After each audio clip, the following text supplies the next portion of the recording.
Hello everybody and welcome back to the James Lawrence Allcott channel. Martin Odegaard has signed for Arsenal and that's what we're going to be talking about in this video.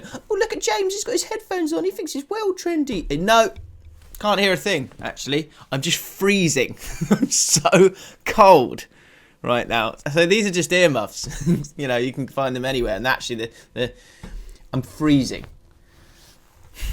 Before we get into this video, do me a favour, reward my tiny baby cold hands by moving your normal sized hands to the mouse and thus clicking the subscribe button. We keep on moving forward to 80k and beyond if we can do, and you guys can obviously make that happen by just moving your mouse and clicking a button. Pretty simple, so go and do it. And if you enjoy this video, hit the like button as well, and we'll do it for more transfers as they come in over the next week or so. Let's talk about Martin Odegaard, and the big thing actually at the end of this video, I'm going to talk to you about Emile Smith Rowe, the impact that's going to happen on him, and if he's going to miss out, and what this actually means for Arsenal. So if we're looking at Martin Odegaard, I feel like we need to kind of like reframe the context of him as a player, because he's got that Freddie Adu vibe in the idea that he turned up really early. He was 13 when he played in a friendly for a Stromsgod set. You know, I struggle with words, guys. Made his international debut at 15 and moved to Real Madrid in 2015. Of course, that's 5-6 years now. So it's not been a total upwards trajectory, because there was that massive flash right at the start, and then he's gone to Real Madrid and he's had to kind of go away and learn to become a top quality footballer, and he is a top quality footballer, which I'm going to explain in a second. But of course his education overall, and this was a big thing that I think a lot of people forget, is that it has to go like that. It doesn't have to go like that. I think you need to align your expectations of a player with the age of that player and the development of that player. So now Odegaard at 22, you've got a player here who went to Herenveen for 2 seasons. First season struggled, second season did really well for them. Then went to Real Sociedad and really became a proper player last season. Played 31 games, started 29 of those, and the stats that I'm going to dive into are going to be revolving around that team and his role in that team, because that's the biggest data set and the most recent data set that we can have. We can't judge him as a 15-year-old or 17-year-old or 19-year-old. You need to judge him as a player right now, a player who can't get a game for Real Madrid, despite starting a couple of games at the start of the season, and for Arsenal is a bit of a coup. Is a bit of a coup to get a player who's an attacking midfielder who's been so exciting on loan at the highest level in terms of La Liga of Real Sociedad. To get him on loan, I think is a massive step forward, and here is why. Goal and shot creation. That is what Arsenal need providing to them. They don't have Mesut Ozil to do it anymore, and that's what they're looking Martin Odegaard to do for this team. 2019-2020 season for Real Sociedad, he was brilliant. 6th in the league when it comes to shot creating actions, and I think the big thing that I really like is that per 90, he's up there as well, of course, 4 per 90. And it's his live passes that these come from. Right up there for that as well. Obviously, there's a team that doesn't score the same amount of goals. But when you see goal-creating actions and coming from live passes, this is the one. 11. You know, you've got someone like Lionel Messi as an anomaly, but if you forget that, he's right up there with the best in La Liga. He also created 29 chances from dead ball passes, which I think is really important for a sort of diminutive, I guess, in size, central attacking midfielder, because he's not going to offer too much in the box. So maybe you want him taking those set pieces. So that's a great one. And 7 shot creating actions coming from successful dribbles. His dribble success last season was 67%, which is in the higher bracket of players as well. If you look at the Premier League this season, players like Son Heung-min, 67.9%, so on a par with him. Daniel Podence, 64%. Mason Mount, 62.2%. So that's something that I think also Arsenal fans can be excited about, that if there is a team that is going to pressure him, yes, they do have great dribblers around them, but you've got yourself another one there. And his passing stats, I really loved his passing stats, because overall 80.9% last season in terms of successful pass completion. For a player that's going to take those risky passes, I think that's something that you've got to be really excited about. He only completed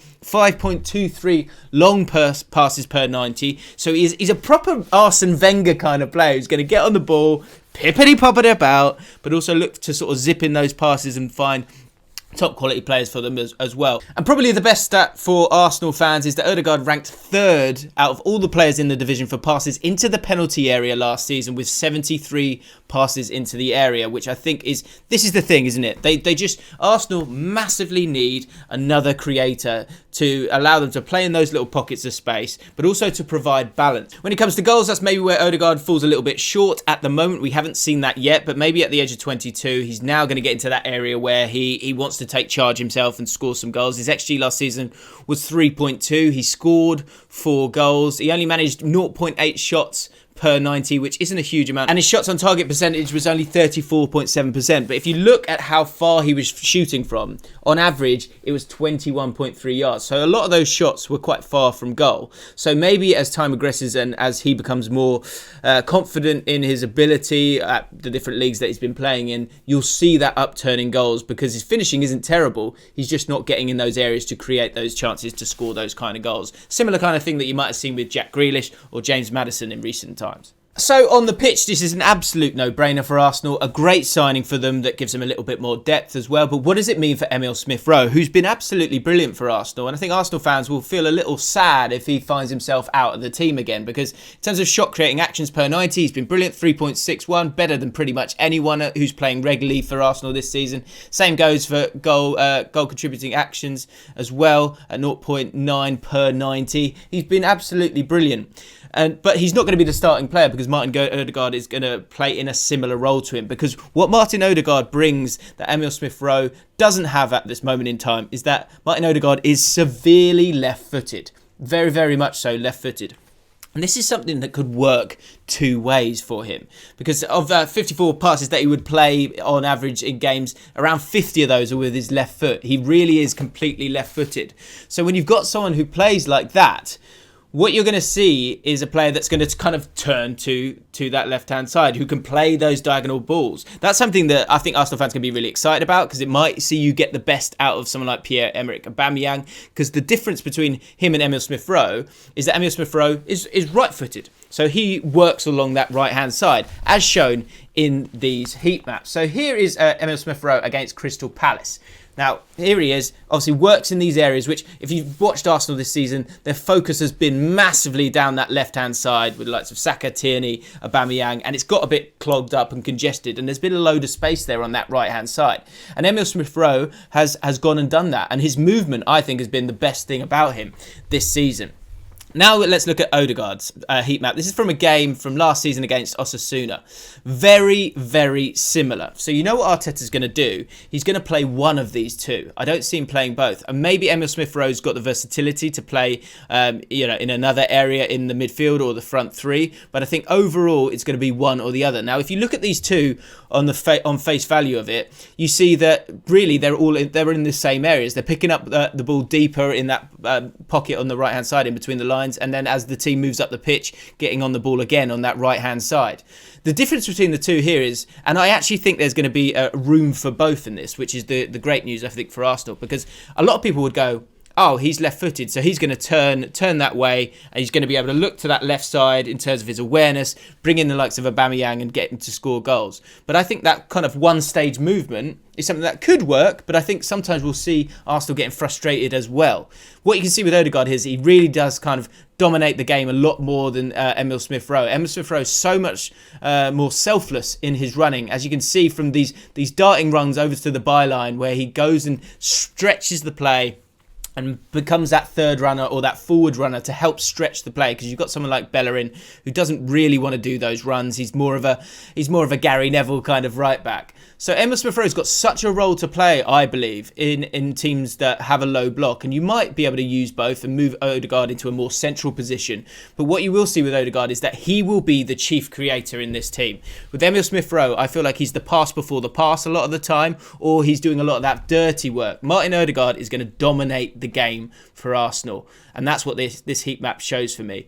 Now, I think they'll play Odegaard more often, because the idea is that it will bring in someone like Aubameyang a lot more, maybe Lacazette as well with those movements. But what it could do as well, and I think only time will tell, is that if Odegaard has that sort of tendency to look that way as a left-footed player. What you might see is the same problems as earlier in the season, where it is all just congested down that left-hand side. Whereas Emile Smith Rowe, it maybe takes a second longer, but you're using the width of the pitch a lot better, and you're able to create chances in a different way, getting to the byline and maybe pulling it back instead of having the ball in front of a back four. And generally a back four, if the ball's in front of you, you haven't conceded a goal yet. So a lot of defending teams will see someone like Odegaard and think, okay, fine, try and pick us apart, but we know what you're trying to do. You're trying to go down this left-hand side, not the right-hand side. So Arteta's got to be really, really cautious in how he utilises the pair. And I believe for anyone who's worried about Emile Smith Rowe, I think this is perfect. I think this is absolutely perfect. The reason I say that is because I think he will still play. He'll still be useful and integral, actually, to Arsenal, both in the Europa League and in the Premier League. But his development will be able to occur in the first team at Arsenal, but not with the same amount of pressure because you have someone like Martin Odegaard in the side. I think the Martin Odegaard, that is your team now. Go be that player.